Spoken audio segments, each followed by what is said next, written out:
आप देख रहे हैं अपना बिहार और आपके साथ मैं हूं विवेक। रोहतास से पहली खबर, जहां जमीन विवाद में 3 लोगों की हत्या कर दी गई। घटना डेहरी अनुमंडल के दरिहट की है। खुदराव गांव में जमीन को लेकर विवाद हुआ और विजय सिंह के साथ उनके 2 बेटों दीपक सिंह और काजू सिंह की हत्या कर दी गई।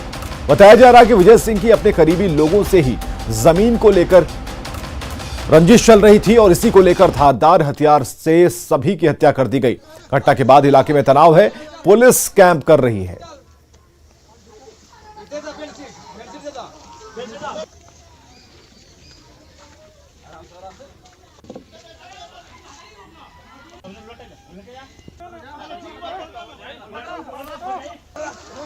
तो रोहतास से ये तस्वीरें हम आपको दिखा रहे हैं, जहां जमीन विवाद में हत्या कर दी गई है। 3 लोगों की हत्या की गई है, जिसमें ट्रिपल मर्डर में पिता और 2 बेटे हैं जिनकी हत्या की गई है।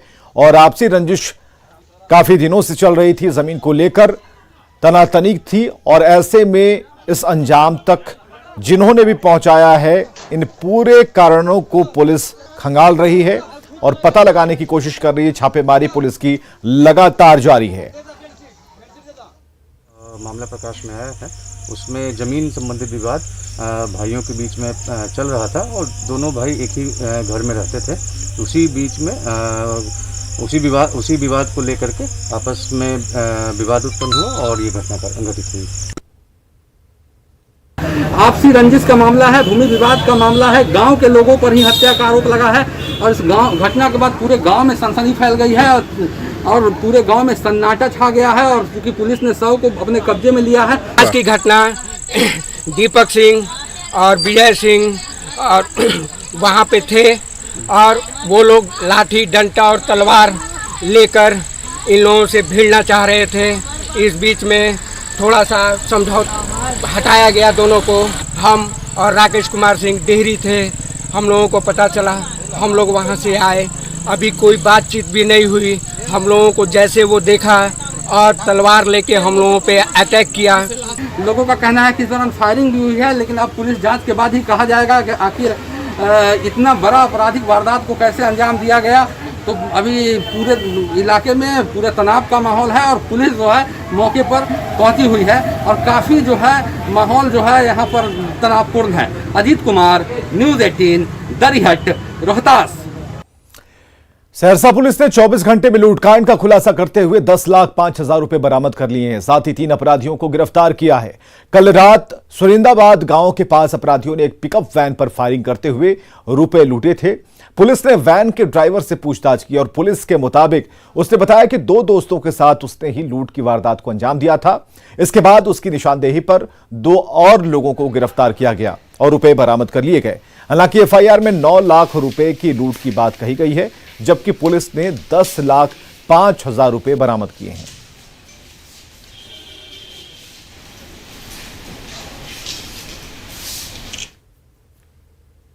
उनके पास से लूटा हुआ करीब 10,05,710 रुपए भी बरामद किया गया है। साथ में जो चोरी के लिए एक पल्सर मोटरसाइकिल उन लोगों ने यूज़ की थी, उसको भी बरामद किया गया है। ये काफ़ी बड़ी सफलता है सहरसा पुलिस के लिए। मात्र 24 घंटे में इस केस का उद्भेदन किया गया है और लूटे हुए जितने भी पैसे थे सबकी बरामदगी हो गई है।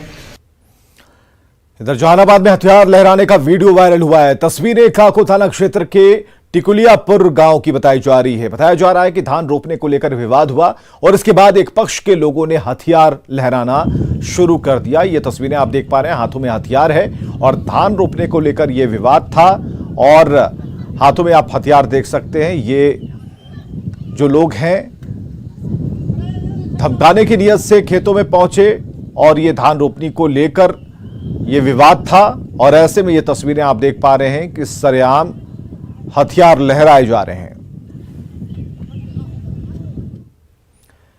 इधर बांका में रफ्तार के कहर ने 3 लोगों की जान ले ली। घटना खेसल थाना क्षेत्र के रामसरैया मोड़ के पास की है। 2 युवक भोज खाने के लिए एक बाइक से जा रहे थे, तभी रास्ते में सामने से आ रही बाइक से टक्कर हुई, जिसमें तीनों युवक गंभीर रूप से घायल हो गए। आनन फानन में तीनों को सदर अस्पताल ले जाया गया, जहां तीनों की मौत हो गई, जिसके बाद गांव में सन्नाटा पसरा है।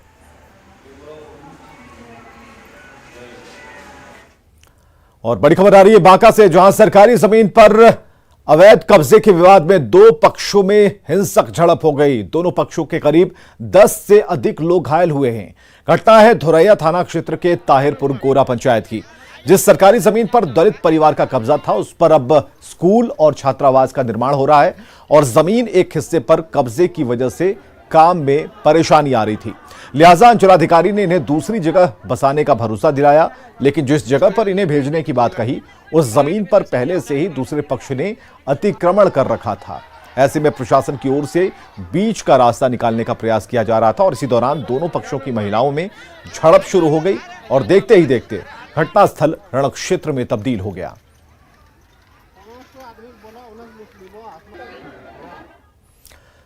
इधर बिहार में आतंकी हमले का बड़ा प्लान जिसका पर्दाफाश हो गया है, जिसके मुताबिक पाकिस्तानी खुफिया एजेंसी आईएसआई के इशारे पर आतंकियों ने ट्रेन में धमाके की साजिश रची और इस खुलासे के बाद हड़कंप मचा है।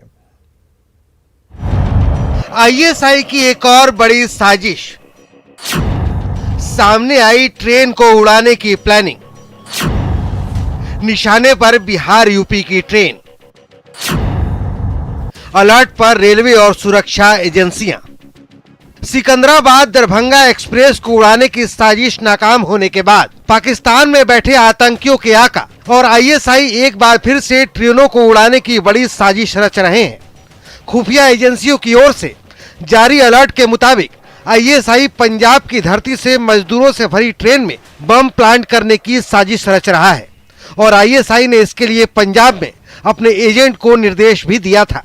इस अलर्ट ने रेलवे की नींद उड़ा दी है और आतंकियों की हर साजिश को नाकाम करने के लिए रेलवे स्टेशनों पर चप्पे चप्पे पर जांच तेज कर दी गई है। एक खबर ये भी आई है कि पंजाब से जो है आईएसआई ने एक नापाक प्लानिंग किया है रनिंग ट्रेन को बर्निंग ट्रेन में तब्दील करने की। उसको देखते हुए क्या कुछ अलर्ट? हम लोग उसके लिए ज्यादातर कोशिश करते हैं कि शौचालय में जो है या शौचालय के ऊपर या कोई ट्रेन में, हाँ रनिंग ट्रेन में या कोई तरह की लावारिस वस्तु ना हो, जिसको अगर किसी तरह का सूचना मिलता है तो यात्रियों को हम लोग अवेयर करते हैं लॉर्ड हेलर के द्वारा भी कि आप लोग अपना यात्रा को सुगम रखें और किसी तरह का भी लावारिस वस्तु मिलता है तो तत्काल जीआरपी को सूचित करें ताकि तत्क्षण कार्रवाई की जा सके। अमूमन बिहार यूपी की ट्रेनों में बड़ी संख्या में मजदूर सफर करते हैं। ऐसे में मजदूरों से भरी ट्रेन को निशाना बनाकर कानून व्यवस्था को बिगाड़ने की साजिश रची जा रही है। ऐसे में यातायात की लाइफलाइन ट्रेनों को द बर्निंग ट्रेन बनाने की आईएसआई की हर साजिश को नाकाम करने के लिए जहां पटना जंक्शन समेत तमाम स्टेशनों पर सीसीटीवी कैमरे से एक एक चीज की मॉनिटरिंग की जा रही है, वहीं जवानों को मुस्तैद कर दिया गया है।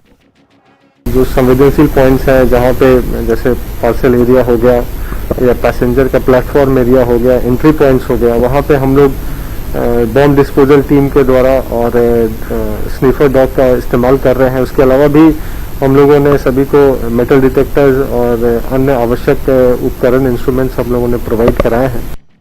आईएसआई के नापाक मंसूबे की भनक लगते ही आला अधिकारियों के हाथ पांव फूल गए। खुद बिहार के डीजीपी ने इसे गंभीरता से लिया, जिसके बाद एडीजी रेल ने अपने तमाम अधिकारियों के साथ बैठक कर साजिश को नाकाम करने की रणनीति पर चर्चा की और न्यूज 18 के माध्यम से भी लोगों से सहयोग की अपील की।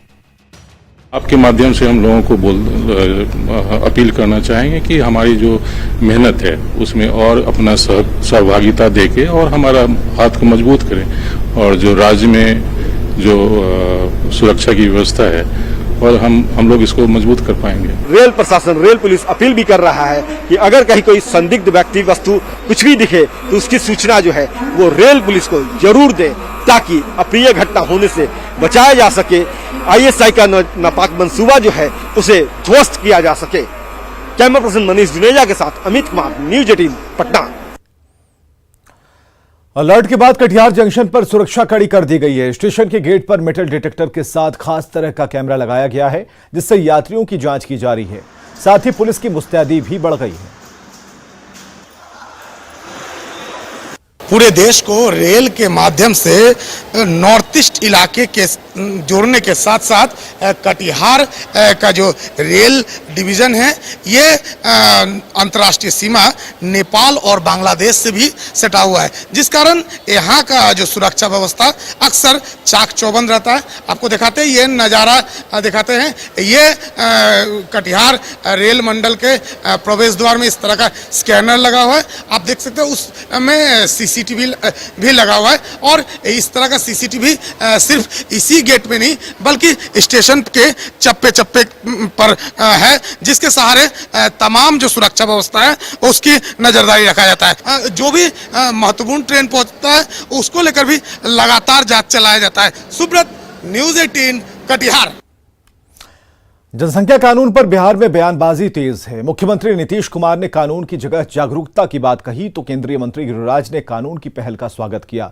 विपक्ष ने सत्ता पक्ष में अलग अलग राय को लेकर निशाना साधा है। हम आपको बहुत साफ साफ कहें, जो राज्य जो करना चाहे अपना करे, लेकिन हमारा बहुत साफ साफ ओपिनियन, जनसंख्या नियंत्रण के लिए अगर आप सिर्फ कानून बना करके कोई उसका उपाय करेंगे, ये सभी ठीक से संभव नहीं है। आप जरा चाइना का पता कर लीजिए।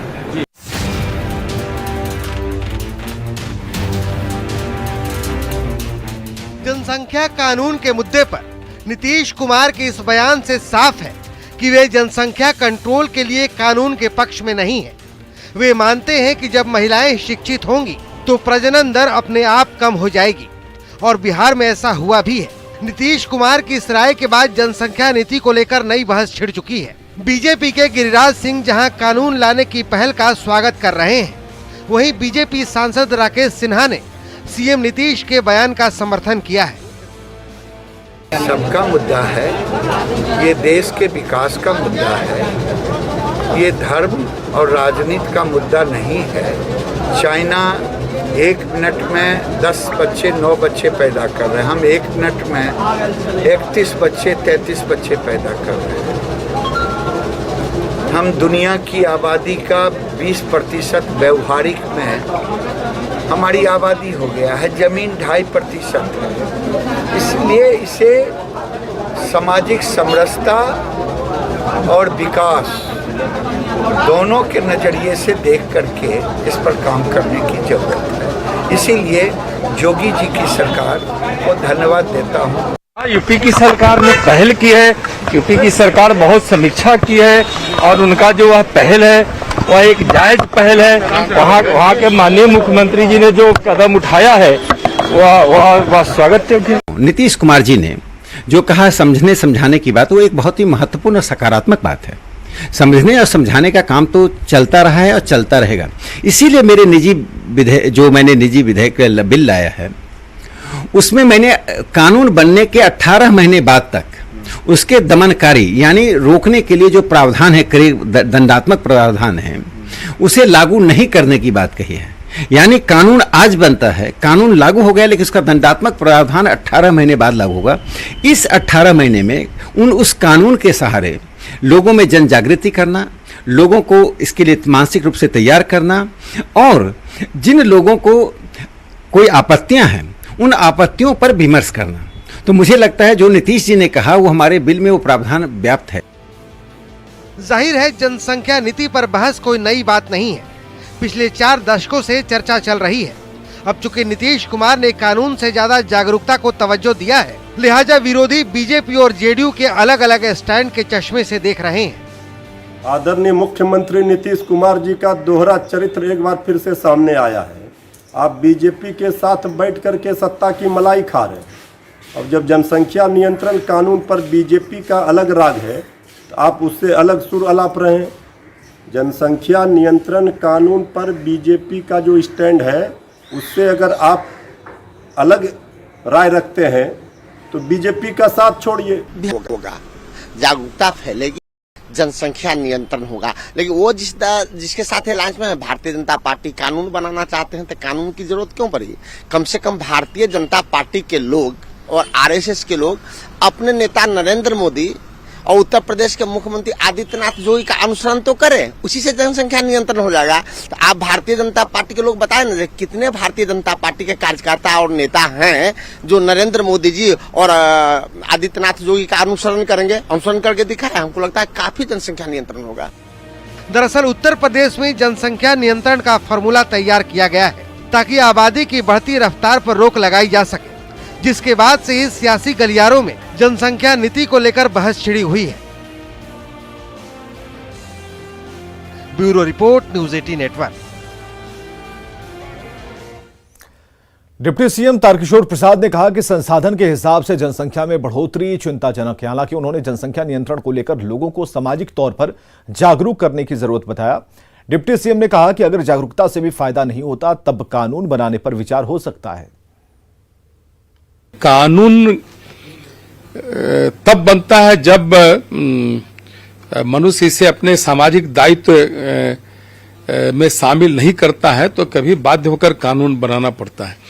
अगर हमारे राज्य के लोग इसे स्वतः अपनाकर अपने परिवार के लिए, राज्य के विकास में अपनी बेहतर भूमिका निभा सकते हैं, तो मुझे लगता है कानून की जरूरत नहीं है। कोरोना पर कंट्रोल के बाद बिहार सरकार ने कई तरह की छूट दी है, लेकिन आम लोगों के लिए मंदिरों के दरवाजे अब तक नहीं खुले। बीजेपी की तरफ से अब मंदिर खोलने की मांग हो रही है और बीजेपी नेता मुख्यमंत्री को चिट्ठी भी लिखने लगे हैं। बीजेपी का कहना है कि सावन शुरू होने वाला है और ऐसे में कोविड नियमों के साथ मंदिर खुलने चाहिए, लेकिन जेडीयू इससे सहमत नहीं दिख रहा। एक तरफ आस्था है, दूसरी तरफ कोरोना का डर है, लेकिन इन सबके बीच सियासी बयानबाजी जारी है। अभी केसेस बहुत कम है और श्रावण का माह आरंभ होने वाला है कुछ दिनों में, तो लोगों ने यह आग्रह किया कि कोई व्यवस्था ऐसी बने कि कम से कम वो मंदिर में, शिवालय में खास करके जल ढार सकें। एक परंपरा रही है। देखिए, मैं तो ये कहूँगा कि लॉकडाउन के पहले भी बिहार के लोगों ने काफ़ी संयम से लॉकडाउन के पहले भी कोविड प्रोटोकॉल का पालन किया है। ऐसा दौर आया जहां इबादत गाह, मंदिर, मस्जिद, चर्च, गुरुद्वारा सब बंद हो गए। तो ये व्यापक रूप से कोविड से लड़ना है ना, और कोविड के थर्ड वेव की बात की जा रही है, तो राज्य सरकार खुद संवेदनशील रहती है, समीक्षा करती है। इधर कोरोना की चपेट में आए परिवारों से मिलने निकले जेडीयू संसदीय बोर्ड के अध्यक्ष उपेंद्र कुशवाहा मंगलवार को मधुबनी पहुंचे, जहां उन्होंने बेनीपट्टी के बेहटा और अरेर में कोरोना की वजह से अपनों को खो चुके परिवारों से मुलाकात की और उन्हें सरकारी प्रावधान के हिसाब से मदद दिलाने के साथ बाकी सुविधाएं भी उपलब्ध कराने का भरोसा दिया।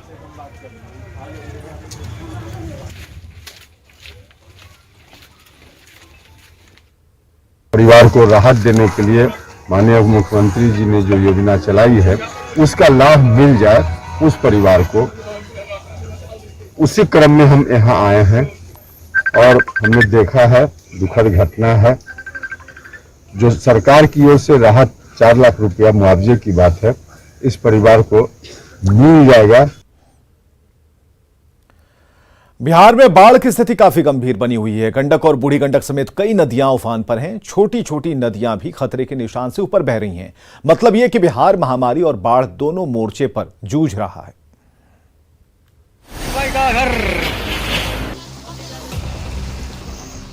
बिहार के तकरीबन 11 जिले बाढ़ की चपेट में हैं।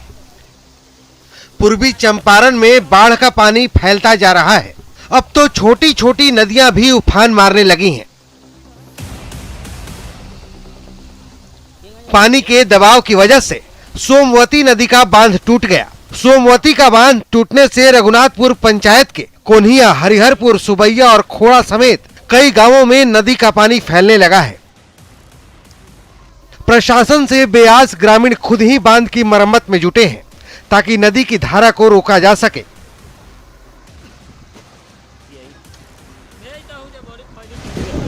बांध से टूटने पर बुझिए कि मुजफ्फरपुर जिला और पूर्वी चंपारण जिला और वैशाली जिला भी क्षतिग्रस्त में, माने इसमें पानी इन करता है। हाँ, ऐसा ही जाता है। तकरीबन यही हाल बेतिया का है।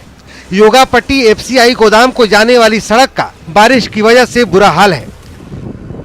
ये सड़क ब्लॉक परिसर होते हुए नवलपुर बेतिया मुख्य सड़क को जोड़ती है, जहां 3 फीट तक पानी भरा हुआ है। महामारी और बाढ़ के आलम में अनाज उठाव के काम में भारी दिक्कत आ रही है। कभी कभी तो इसी पानी में गाड़ियां भी पलट जाती हैं। पानी लागल बा, दुनिया इतना जांग भर है, राशन देवे में दिक्कत होता, बड़ा गजन बा। रास्ता के खराब के चलते समस्या बना, गाड़ी होता ना कोनो धंधा होता, 2 बेर गाड़ी पलट गई, खतरा के घर भैया। बिहार में बाढ़ के हालात को जल संसाधन मंत्री संजय झा ने ट्वीट कर समझाया है और लिखा है, गंडक, बागमती, कमला, कोसी, महानंदा समेत कई नदियां नेपाल से पानी लेकर उत्तर बिहार में आती हैं और बिहार के मध्य में गंगा नदी में मिलती हैं। नेपाल में भारी बारिश होने पर ये नदियां अत्यधिक पानी और गाद लाती हैं, जिससे जल प्लावन की स्थिति बन जाती है। बिहार के बड़े इलाके में आने वाली बाढ़ के अस्थायी समाधान के लिए नेपाल में प्रमुख नदियों पर हाई डैम बनाने की आवश्यकता है। इस मुद्दे पर नेपाल और सरकार के बीच वार्ता का दौर दशकों से जारी है, पर अपेक्षित परिणाम नहीं निकला है।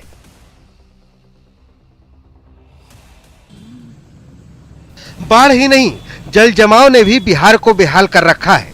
अब जरा इस तस्वीर को देखिए। ऐसा पुल शायद ही आपने कभी देखा होगा। तस्वीरों में आप देख सकते हैं कि जिस बेंच पर बैठकर बच्चे स्कूल में पढ़ा करते थे, वो बेंच आज ब्रिज का काम कर रहा है।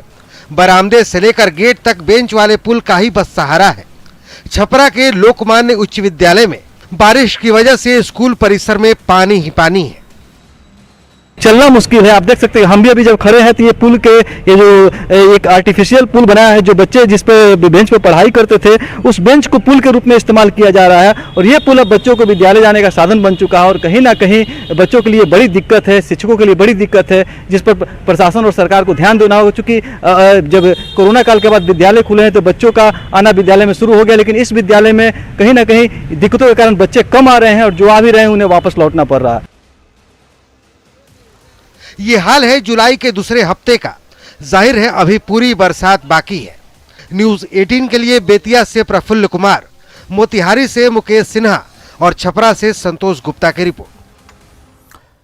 नेटवर्क 18 फेडरल बैंक संजीवनी गाड़ी भारत के कोविड प्रभावित जिलों में जा रही है। वैक्सीन के लिए जागरूकता फैलाने की हमारी इस मुहिम को आप भी अपना सहयोग दीजिए। आपको दिखाते हैं संजीवनी गाड़ी अब तक कहां-कहां गई और आज कहां है।